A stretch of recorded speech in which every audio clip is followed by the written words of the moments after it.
Here's a short recording on how to do the coffee beans exercise. It's not in the book, and I did that for two reasons. The book does not cover how to build table of contents, and it doesn't cover how to do citations. And those are two things that are very important if you're going to write papers at the college here. So for your benefit, that's why we're doing this exercise that's not in the book. So if what you want to do is download the actual exercise here, and once you download it, it'll be a zip file. Here's the zip file you'll get when you download, and inside this there's 4 files, and I'll show you those in a second. And you extract just by clicking here. Choose where you want to extract to. So if I wanted to put it on my desktop, I would do that and put it on my desktop. I've already done that, so I'm not going to. But you can do that and create a new folder. Once you get your files unzipped, you'll get a folder like this, coffee beans, with 4 things in it. One is the Word document you're going to start with. Second is a PDF, portable data file, of what's supposed to look like when you get done. And then 2 pictures you can put in the Word document as you go along. You'll see where they go when you look at the PDF. So let's take a look at our unformatted starting document. And now let's take a look at our PDF, completed document. Here's the PDF document. The first thing you're going to see is that there's a table of contents with page numbers. Looks really hard, but it's not. Word generates this for you. So that's one of the main things you want to learn from this exercise. Scroll down and you'll see, there's a big title there. There's one thing here you may be using in a paper at some point. There's a footnote. So we'll insert a footnote. You've already inserted pictures and stuff last week. You notice you have these here. Do you know where your coffee comes from? A heading. Catching the buzz, a heading. So on. You've got your page numbers. You did that already in your word quiz. Here's your footnote.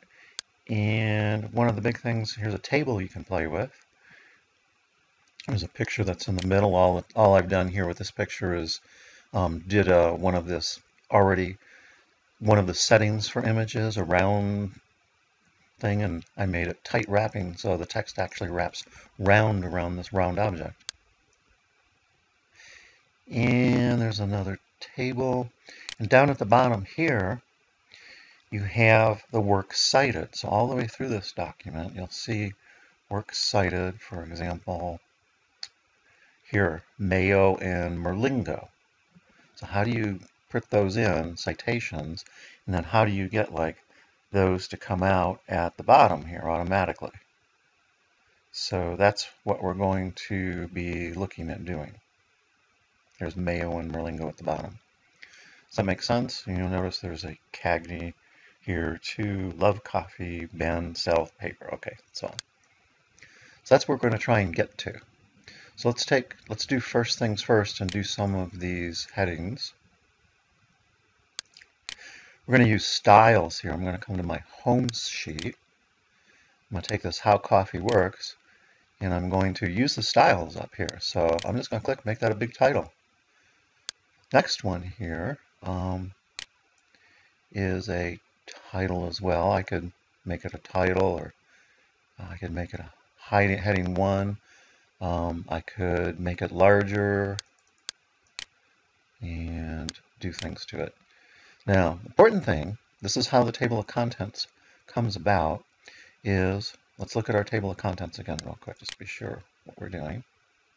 There's an introduction to how coffee works, and then here's some subheadings under that. Let's go back to our document. So let's make this a heading, and we'll make this a heading 1 up here. You see that I just chose heading 1. Now, what that did when I did this, and you can click view and you can do navigation pane, is you'll see it made a heading 1 over here. And this is the organization of our document as we go through.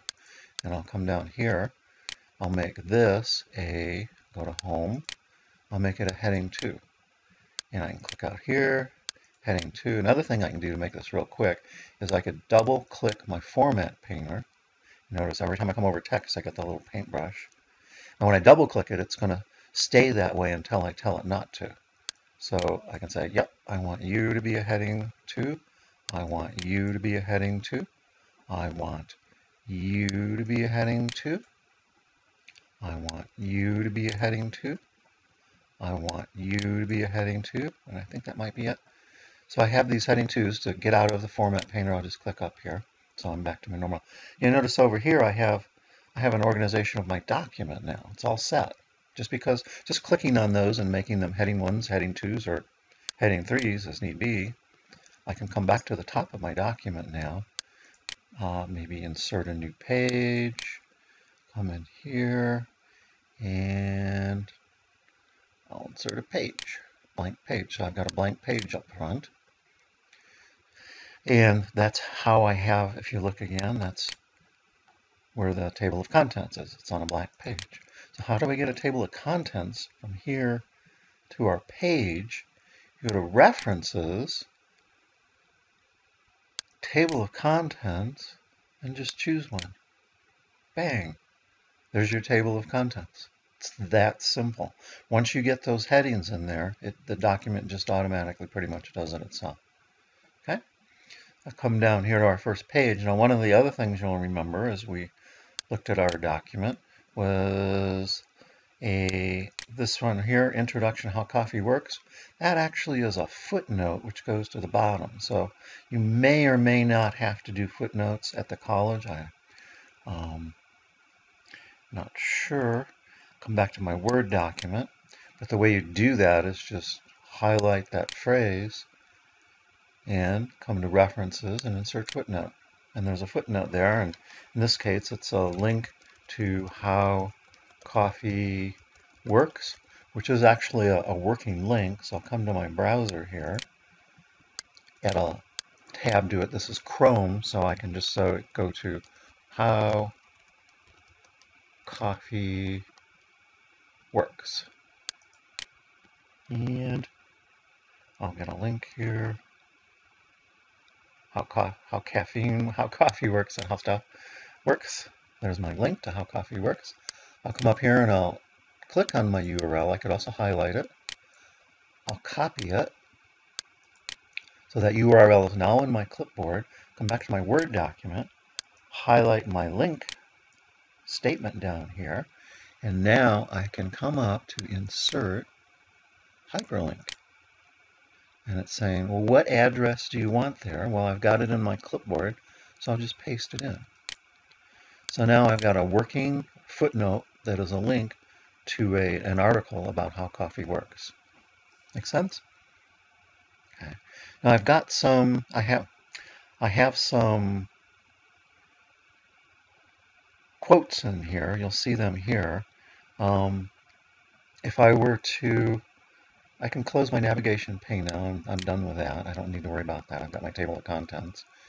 Next step next step might be you are going to do some sharing of documents with this. So review, you notice like right here, somebody suggested they put coffee rather than ijof. So you could actually, accept, move to next, and accept all changes in documents if you want. You just go accept all changes in documents. So all those changes are made through there. Another thing you probably want to do, you notice all these reds where there's questionable spelling. You probably want to fix those. So coming through here, you could say, well, that's okay, ignore that. Spelling, well, that's certainly not right. So you want to change.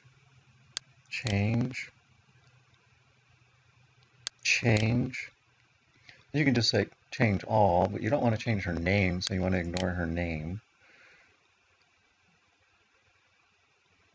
And grammar, you can ignore that, and so on, and just keep going through here. And staple, yeah, just keep making changes as you see necessary. Okay, so that's how you change. I gotta do one more here. Coffee is much more. Coffee, cup of coffee than you may have realized. Change that. It's just got an extra space, and change, and just keep changing. Okay. So anyway, That's how you go about fixing the spelling, stuff like that. Let's put a citation in. You notice I've got some here already. I've got Greer, so on. I'll put one in just down here. I will go to references, and I'm going to put in insert a citation. And you notice there's a bunch of them here already. So most of our citations are already in this document, but I'll add a new one to show you how you put one in. I'll add a new source. And come up and give me a dialogue here. And we'll just say it's a book. We'll say it's Cagney, James, love coffee, which I do. I'm drinking some now. In year 2015, city, band, self-published. And there's more fields, if I need, I can click here and there's actually more fields. Particularly if you're doing like a web page reference to a web page, you would click here and do that. It gives you things like a URL to put in. I'll say, okay.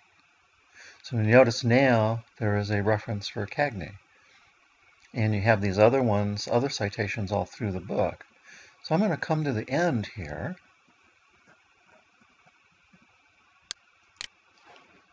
Down a little bit. And I could put it on a new page if I need to. But the key thing is I'm in here in references again. And right here, well, first of all, you want to probably set your style to MLA, since MLA is what is used at college here primarily. That's where you'd set your style. And then I'm going to insert. Works cited is generally what is used here. I'll come down, take a look. Probably want to put this on a new page, so I will insert a page break right there. So that's on a new page. There it is. That's how you would do your works cited. And you could actually manage your references here. So if I bring this up, you'll see that here are all these different documents. Here are all these different references you have for your book. So you could actually keep a master list of references and use them over and over again. If you happen to be in culinary or nursing, you might want to do that, and you could use these references over and over again. You can delete them, copy them, use them in the books. That's where they came from. I could edit them right now. So you notice Cagney has got that capital A. I'm going to edit that and fix it and make that a small a, which is more correct. And I'll say yes. Close this. And you notice it still shows there, but you can update your citation. You know it fixed it. The other thing is if I do this, this is a heading, and I know that if I go out here and look at View Navigation pane, you see now I have a works cited out here, but that works cited is not going to be automatically showing in my table of contents. I come up to my table of contents, update table, update entire table, and there's my works cited with a page number on it. Does it make sense? I just wanted to take you through and give you an idea of how to do those. The book and the SAM exercise, they give you an idea how to do these tables.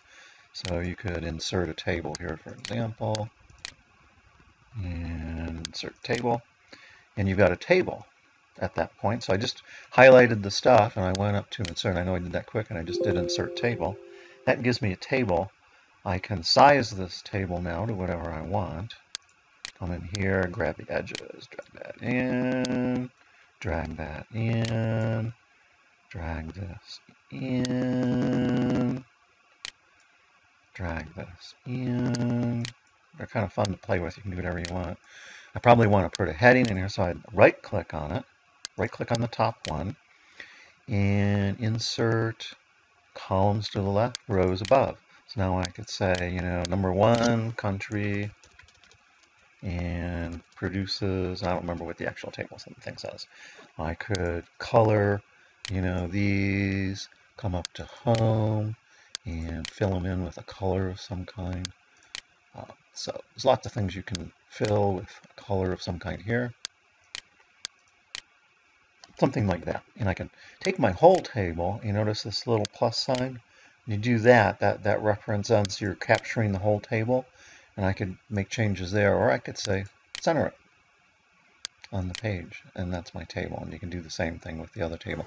So I think that pretty much does most of what you need to do. I didn't want to make this really long, but if you get in trouble, you can look here and you can use this as a guide.